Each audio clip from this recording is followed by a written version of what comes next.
Hello friends, welcome to my channel. तो आज हम सब पढ़ेंगे सीबीएसई क्लास 9 साइंस का chapter 5 the fundamental unit of life. और साइंस 3 पार्ट में डिवाइड हुई है, केमिस्ट्री, बायो, फिजिक्स। तो ये बायो का चैप्टर 1 है और साइंस का चैप्टर 5 है। तो आइए, हम लोग पिछले पार्ट में हम लोग आधा देख चुके हैं, सेल वॉल तक देख चुके हैं कि सेल किस चीज़ से बनता है। तो आइए आज हम इस वीडियो में न्यूक्लियस का पढ़ेंगे। इसके पहले की वीडियो आप ज़रूर देखिएगा, जिसकी डिस्क्रिप्शन में मैं लिंक दे रखी हूँ। तो आइए हम अपने टॉपिक की तरफ चलते हैं, न्यूक्लियस।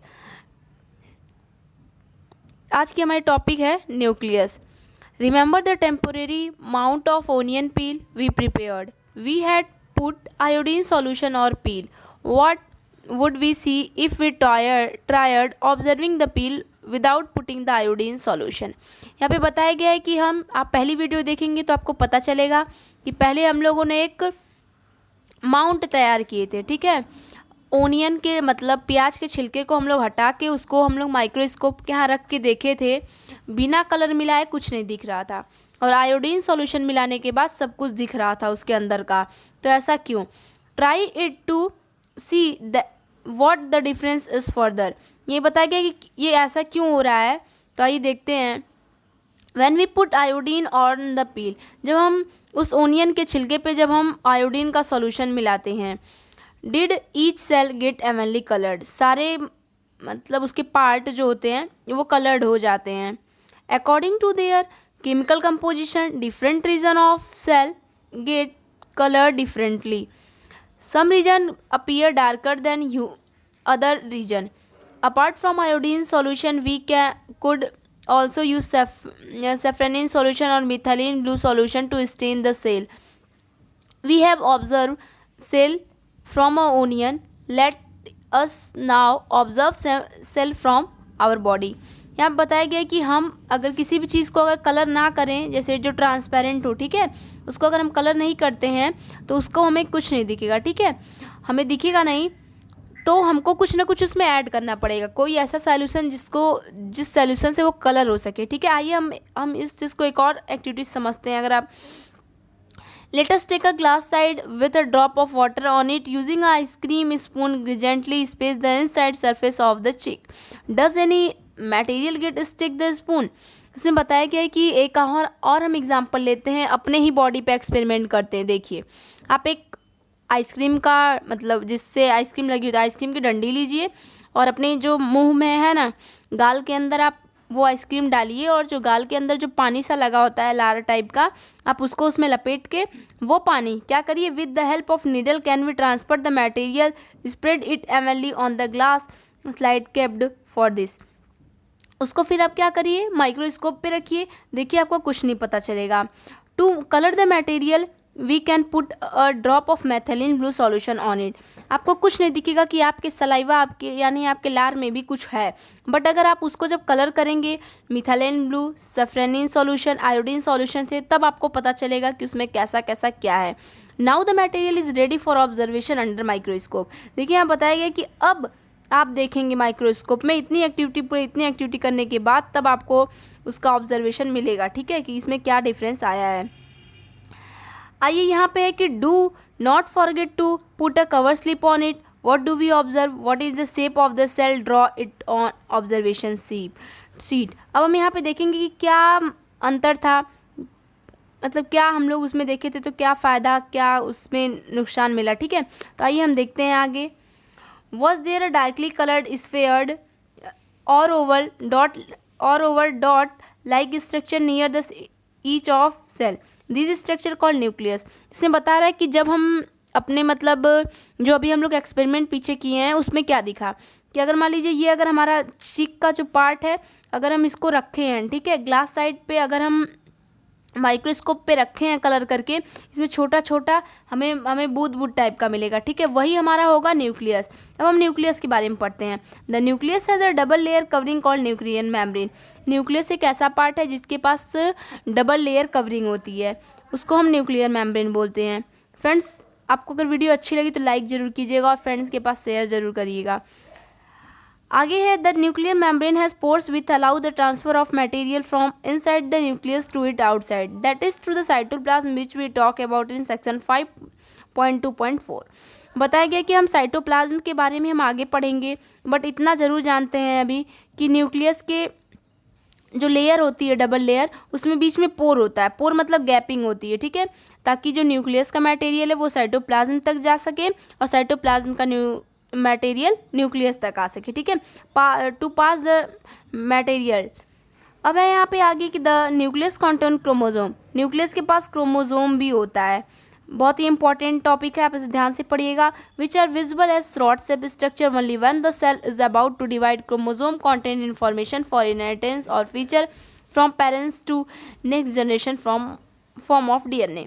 ठीक है, ये बहुत इंपॉर्टेंट है फ्रेंड्स, आप इसको ध्यान से पढ़िएगा। मैं आपको इसको 2 बार बता दूंगी। यहाँ बताया गया है कि देखिए, मैं आपको एकदम विधिवत से समझाती हूँ। देखिए, सपोज दैट ये हमारा सेल है, ठीक है, सेल में हमारे क्या पाया जाता है, न्यूक्लियस, ठीक है, ये न्यूक्लियस है, ठीक है, न्यूक्लियस में हमारा क्रोमोजोम पाया जाता है और क्रोमोजोम में क्या पाया जाता है, डीएनए, ठीक है, और डीएनए में आगे देखते हैं क्या पाया जाता है। आप इतना जरूर याद करिएगा कि सेल में न्यूक्लियस में क्रोमोजोम में डीएनए। ओके, आइए अब आगे देखते हैं।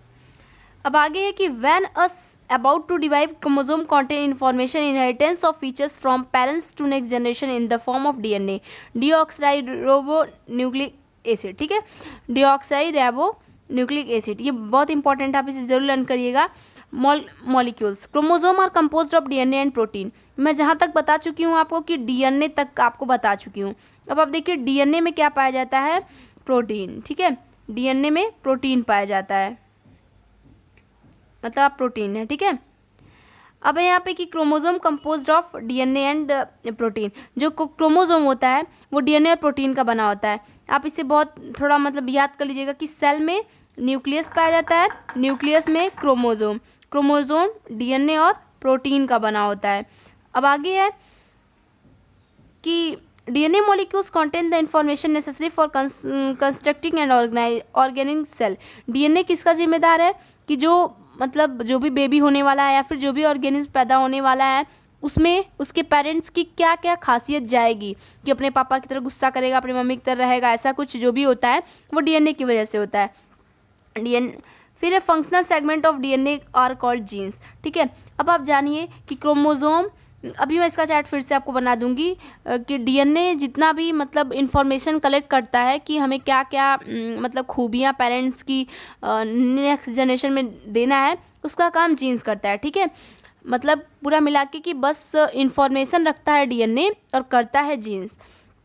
इन a cell which is not dividing this DNA is present part of chromatin material. जब तक सेल हमारा डिवाइड नहीं होता है तब तक वो किसके फॉर्म में प्रेजेंट रहता है, chromatin material. Chromatin material mass of thread-like structure whenever the cell is about to divide the chromatin material gets organism into chromosome। और जब सेल डिवाइड हो जाता है तो यही क्रोमैटिन मटेरियल क्या होता है, क्रोमोजोम में मतलब क्रोमोजोम बन जाता है। The nucleus play a central role in the reproduction. Nucleus बहुत अच्छा रोल प्ले करता है रिप्रोडक्शन के लिए। The process by which a single cell divide and form 2 cells। It also play a crucial part along with the environment in determining the way the cell will develop and what form it will be exhibit its maturity by directing the chemical activities of the cell। मतलब nucleus इतना मतलब perfect होता है cell में कि इसके बिना कुछ नहीं हो सकता है। आगे है हमारा कि in some organisms like bacteria the nuclear membrane of the cell may be poorly defined due to the absence of nuclear membrane। बताया गया कि जैसे ये बैक्टीरिया है, ठीक है, बैक्टीरिया पुराने ज़माने की आप सुनते चले आ रहे होंगे कि बहुत पहले बैक्टीरिया आई थी, तो इसके में न्यूक्लियर मेम्ब्रेन नहीं था, ठीक है, मतलब न्यूक्लियस और साइटोप्लाज्म का मटेरियल एक दूसरे में मिक्स था। तो ऐसे चीज़ को हम क्या कहेंगे, ऐसे हम मतलब न्यूक्लियर रीजन को हम न्यूक्लियाइड बोलेंगे, जो कि पुराने टाइप के हों, उसमें क्रोमोजोम और न्यूक्लियस की चीज़ अलग ना हो, ठीक है।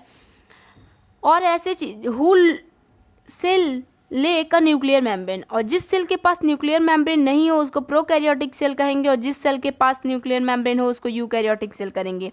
इट मीन्स हम लोग ये यहाँ तक पूरा कवर कर चुके हैं, ठीक है। Prokaryotic cell also lack most of the other cytoplasmic cell, इसमें बताया गया कि अगर प्रोकैरियोटिक सेल है, मतलब पुराने, आप ऐसे समझिए प्रोकैरियोटिक मतलब पुराने जमाने वाला सेल, ठीक है। तो उसमें न्यूक्लियर मेम्ब्रेन नहीं होती, सब कुछ एक दूसरे में मिक्स होता है। यूकैरियोटिक सेल में सब कुछ प्रेजेंट होता है। Many of the function of such organelles are also performed by poorly organized part of the cytoplasm. The chlorophyll in photosynthesis. Prokaryotic bacteria is associated with membrane vesicles, bag-like structure, but not with plastid and in eukaryotic cell. बताया गया कि पुराने चीज़ में, मतलब पुराने cell में, prokaryotic cell में बहुत बहुत कम चीज़ होती है। जैसे देखिए मैं बता रही हूँ आपको, देखिए यहाँ पे दिया गया है ना कि प्रोकैरियोटिक सेल, ये हमारा प्रोकैरियोटिक सेल है। अब आप न्यू सेल के अकॉर्डिंग आप देखिएगा कि इसमें देखिए सिर्फ plasma membrane, ribosome, cell wall, nucleoid ही प्रेजेंट है। और अब के सेल में देखेंगे, मीन्स यूकैरियोटिक सेल में देखेंगे तो माइटोकॉन्ड्रिया और फिर प्लास्टिड, हर चीज़ प्रेजेंट होगी। आई होप आपको समझ में आ गया होगा न्यूक्लियस। अब हम साइटोप्लाज्म को दूसरे वीडियो में देखेंगे, बट आइए हम आपको फिर से एक बार रिवाइज करवा देते हैं, क्योंकि आई होप ये कठिन लगा होगा आपको। तो देखिए ध्यान से सुनिए कि सेल में न्यूक्लियस होता है, आप इसे राइट भी कर सकते हैं कि सेल में न्यूक्लियस होता है, सेल में न्यूक्लियस होता है, और न्यूक्लियस में क्रोमोसोम होता है, ठीक है। और क्रोमोसोम किससे बना होता है? डीएनए और प्रोटीन से बना होता है, और डीएनए प्रोटीन में जीन्स होता है। ये इसमें मिल जाएगा, इतने में मिल जाएगा जितना हम लोग पढ़े हैं। आप इसमें से स्पेलिंग देख के राइट कर लीजिएगा या फिर, ठीक है। तो हमारा सेल में न्यूक्लियस होता है, न्यूक्लियस में क्रोमोसोम, क्रोमोसोम में डीएनए प्रोटीन, और डीएनए प्रोटीन में जीन्स, ठीक है। अब हमारा देखो सेल तो है ही, न्यूक्लियस भी है, क्रोमोसोम क्या करता है? बस उसको पता चलता है कि रिप्रोडक्शन होने वाला है, ठीक है। तो ये इन्फॉर्म कर देता है डीएनए को, और डीएनए क्या करता है? सारी इन्फॉर्मेशन कलेक्ट करता है कि क्या क्या पेरेंट्स का गुस्सा, नाराज़गी, हंसी खुशी, जो भी मतलब तौर तरीका जो भी अपने पापा मम्मी का बच्चे में जाना है, वो काम इन्फॉर्मेशन रख के ये डीएनए जीन्स को दे देता है, और जीन्स वो काम करता है, ठीक है।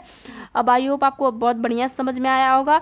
अब आइए प्रोकैरियोटिक यूकैरियोटिक को एक बार देख लेते हैं कि देखिए जिसमें इस तरह का सेल हो, ठीक है, जिसमें बहुत कम चीज़ प्रेजेंट हो, वो हमारा प्रोकैरियोटिक यानी पुराने ज़माने का सेल होगा। उसमें न्यूक्लियर मेम्ब्रेन नहीं होगी।